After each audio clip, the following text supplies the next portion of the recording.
So, ayan guys, gagawa tayo ng no-bake Fuji Bar chocolate cake. So, ito guys, ang ating gagamitin ay Fuji Bar lang. Ayan, 10 pieces yan guys. Tapos ika-crush natin ng ganito.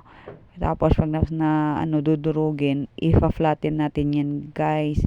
Kasi pag binuhusan mo yan mamaya ng liquid, maano sila, lulutang. So, ito na guys yung ating gelatin at saka chocolate flavor na condense. I-mix-mix muna natin hanggang sa matunaw ang ating gelatin. And then, saka natin initin. Ayan guys, mabilis lang tong proseso nito guys kasi mabilis lang naman siyang kumulo. And then, ibuhos natin sa ating Fuji Bar cake ng dahan-dahan lang. So, onti lang yung ginawa ko guys kasi para medyo, siya guys, matigas-tigas yung gelatin. Ayoko ng matubig na gelatin cake. A So, few ayan na moments guys. later. And then, ibuhusan natin ng creme densada.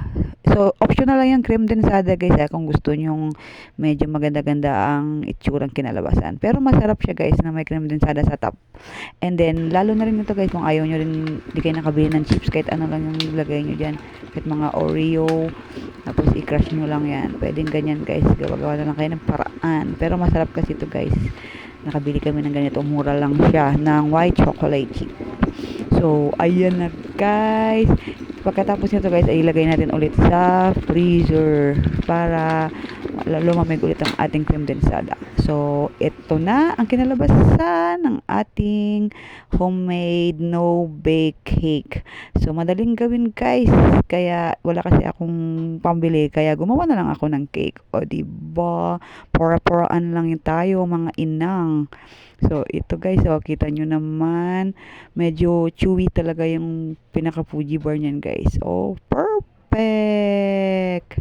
Tapos nadudulas pa yung cream niyan sa taas guys. Oh, di ba kita nyo naman, ng gelatin, floppy. Ayan, tikman na natin syempre. The best yan guys, tulo laway. So ayan guys, thank you for watching my video. Babush!